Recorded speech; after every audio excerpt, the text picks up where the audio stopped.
മാന്യരായ എതിരാളികൾ പോലും വിമർശിക്കാൻ ഒന്ന് ഭയക്കുന്ന നമ്മുടെ മുഖ്യമന്ത്രി പിണറായി വിജയനെ ആഭ്യന്തര വാഴയെന്നും എടോ വിജയ എന്ന് വിളിക്കാനും ടൂറിസം മന്ത്രി മുഹമ്മദ് റിയാസിനെ മരുമകൻ ചെറുക്കനെന്ന് സംബോധന ചെയ്യാനും വരെ ധൈര്യം കാണിച്ച രാഹുൽ മാങ്കൂട്ടത്തിനെ ഭാവി മുഖ്യമന്ത്രിയെ കണ്ട കോൺഗ്രസ്സുകാർ രാഹുൽ ഇതാ തലക്കുത്തിന് കിടക്കുന്ന കണ്ടിട്ട് ഞാനൊന്നും കണ്ടില്ലേ രാമനാരായണ എന്ന് പറഞ്ഞ് വഴിമാറി പോകുകയാണ്. രാഹുൽ എന്ന സ്വയം പ്രഖ്യാപിത ന്യൂജൻ കോൺഗ്രസ് നേതാവിനെ വാനോളം വളർത്തി വലുതാക്കിയതും സോഷ്യൽ മീഡിയ, ഒടുവിൽ ആ ന്യൂജനെ ഒടുക്കിയതും സോഷ്യൽ മീഡിയ. രാഹുൽ മാങ്കൂട്ടത്തിനെ കോൺഗ്രസ് പാർട്ടിയിൽ നിന്നും പുറത്താക്കിയതിനെ കാവ്യനീതി എന്ന് വിശേഷിപ്പിച്ച് പാലക്കാട്ടെ സ്ഥാനാർത്ഥിയായിരുന്ന പി സരിൻ്റെ ഭാര്യ ഡോക്ടർ സൗമ്യ സരിൻ കുറിച്ചൊരു വാക്യമുണ്ട്. എത്ര മൂടിയാലും സത്യം പുറത്തു വരിക തന്നെ ചെയ്യുമെന്നും ഇവിടെ അത് വളരെ വേഗത്തിലായത് അതിൻ്റെ നൈതിക ഭംഗി കൂട്ടുന്നുവെന്നും. രാഹുലിൻ്റെ വീരചരിതം പറഞ്ഞ് തങ്ങളെ പച്ചയ്ക്ക് തെറി വിളിച്ചിരുന്നവരോട് അന്നേ ഒരു ദിവസം വരുമെന്ന് ഞങ്ങൾക്ക് നല്ല ബോധ്യമുണ്ടായിരുന്നെന്നും പലനാൾ കള്ളൻ ഒരു നാൾ പിടിയിൽ എന്ന് കേട്ടിട്ടില്ലേ എന്നും അത് സംഭവിക്കാതെ എവിടെ പോകാനെന്നും ഡോക്ടർ സൗമ്യ സരിൻ ചോദിക്കുന്നു. സത്യമല്ലേ? ആരെയും അതിശയിപ്പിക്കുന്ന വേഗത്തിലായിരുന്നു രാഹുൽ മാങ്കൂട്ടത്തിൻ്റെ വളർച്ച. അതിനേക്കാൾ ശരവേഗത്തിലായിരുന്നു ഈ വീഴ്ച. വളർച്ചയിൽ നിന്നും താങ്ങും തള്ളുമായി നിന്നവർക്ക് പോലും രാഹുലിൻ്റെ ഈ വീഴ്ച കണ്ട് നിസ്സഹായരായി നോക്കി നിൽക്കാനേ കഴിയുന്നുള്ളൂ. മുതിർന്ന കോൺഗ്രസ് നേതാക്കളെ കടൽക്കിഴവന്മാർ എന്ന് വിളിക്കാൻ ധൈര്യം കിട്ടിയ ചെറുക്കൻ, കൂട്ടിന് ഷാഫി പറമ്പിൽ, വിശ്വനാഥ് എന്നിവരും അവരും കൂടിയായപ്പോൾ പിന്നെ രാഹുൽ നിലത്തുനിന്നുമല്ലായിരുന്നു. കടൽ കിഴവന്മാരായ നേതാക്കളെ മാറ്റി നിർത്തി രാഹുൽ, ഷാഫി പറമ്പിൽ, വിഷ്ണുനാഥ് തുടങ്ങിയ യുവ തുർക്കികളെ പാർട്ടിയെ ഏൽപ്പിക്കണമെന്നും അവർ ആവശ്യപ്പെടാൻ ധൈര്യം കാട്ടി. റിയലാകണമെന്ന് രാഹുൽ ലക്ഷ്യമിട്ട് മുതിർന്ന പല കോൺഗ്രസ് നേതാക്കളും പറഞ്ഞെങ്കിലും അതെല്ലാം രാഹുൽ ഇമേജിൽ നിഷ്ഫലമാക്കി കളഞ്ഞു ഒരു ചെറിയ കാലത്തേക്ക്. ദൈവം അനുഗ്രഹിച്ച് നൽകിയ നാവുകൊണ്ട് ചാനൽ ചർച്ചകളിൽ കോൺഗ്രസിൻ്റെ മുഖമാകാൻ രാഹുലിന് കഴിഞ്ഞെങ്കിൽ അതേ നാവുകൊണ്ട് തന്നെ ഹൂ കെയർസ് എന്ന ക്ലീശേ പട്ടം കേരള പോലീസ് ഏറ്റെടുത്തു. വി കെയർ എന്ന് പറഞ്ഞതോടെ ആ പതനമങ്ങ് പൂർത്തിയായി. ഏതാണ്ടൊക്കെ ലീഡർ കെ കരുണാകരൻ്റെ മകൾ പത്മജ BJP-യിലേക്ക് പോയപ്പോൾ പത്മജയുടെ പിതൃത്വത്തെ തന്നെ ചോദ്യം ചെയ്തുകൊണ്ടുള്ള രാഹുലിൻ്റെ ഒരു പ്രസ്താവന മുതിർന്ന നേതാക്കളുടെ പോലും നെറ്റി ചുളിച്ചു. എന്നാൽ രാഹുലിനെ ചോദ്യം ചെയ്യാൻ അധികമാരും തയ്യാറായില്ല. പക്ഷേ അന്നേ കെ മുരളീധരൻ ഒന്ന് നോട്ടമിട്ട് വച്ചിരുന്നു. ഷാഫി പറമ്പിലിന് ശേഷം യൂത്ത് കോൺഗ്രസ് സംസ്ഥാന അധ്യക്ഷനായി അവരോധിക്കപ്പെട്ടു. വ്യാജൻ എന്ന പേര് സ്വന്തമാക്കി അതിനേക്കാളേറെ പേരുദോഷം കേൾപ്പിച്ച വഴിയിലൂടെയാണ് സംസ്ഥാന അധ്യക്ഷ പദവിയിലേക്ക് രാഹുൽ ഓടിയെത്തിയതെങ്കിലും അതെല്ലാം ആ ഇമേജിന് മുന്നിൽ നിഷ്പ്രഭമായെന്ന് ഒരു തോന്നലുണ്ടായിരുന്നു.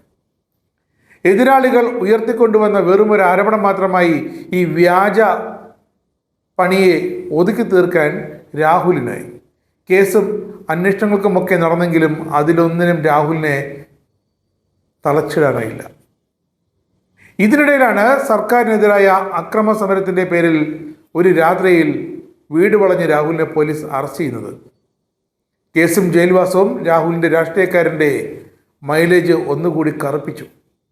അറസ്റ്റ് ചെയ്ത് വലിയവനാക്കി എന്ന് CPM-കാർ പോലും പോലീസിനെയും സർക്കാരിനെ വിമർശിച്ചു. അങ്ങനെ ഉദിച്ചുയർന്ന് തിളങ്ങി നിന്നെങ്കിലും ഇതാ തിരഞ്ഞെടുപ്പിൽ മത്സരിക്കാൻ രാഹുലിന് ഒരു അവസരമേ കിട്ടിയില്ല. കഴിഞ്ഞ നിയമസഭാ തിരഞ്ഞെടുപ്പിൽ ആറന്മുള മണ്ഡലത്തിൽ നിന്നും ഒന്ന് ശ്രമിച്ചതാണ്, പക്ഷേ നടന്നില്ല. അങ്ങനെയാണ് രാഹുലിനെ നിയമസഭ കാണിക്കാമെന്ന വാഗ്ദാനം ഏറ്റെടുത്ത് ഷാഫി പറമ്പിൽ പറമ്പേട്ടിനെത്തിയത്. അങ്ങനെ പാലക്കാട് ഷാഫി പറമ്പിൽ വടകര MP ആയി മാറിയപ്പോൾ തനിക്ക് പകരം നിർദ്ദേശിക്കാൻ ഷാഫിക്ക് ഒരൊറ്റ പേരേ ഉണ്ടായിരുന്നുള്ളൂ. അതിൻ്റെ പേരാണ് രാഹുൽ മാങ്കൂട്ടത്തിൽ. കോൺഗ്രസിലെ മറ്റൊരു യുവമുഖമായിരുന്ന പി സരിൻ പാർട്ടിക്ക് പുറത്തു പോകാനും എതിർചേരി സ്ഥാനാർത്ഥിയായി മത്സരിക്കാനും ഇടയാക്കിയതും ഇതേ രാഹുലിൻ്റെ പാലക്കാടൻ സ്വപ്നങ്ങളായിരുന്നു.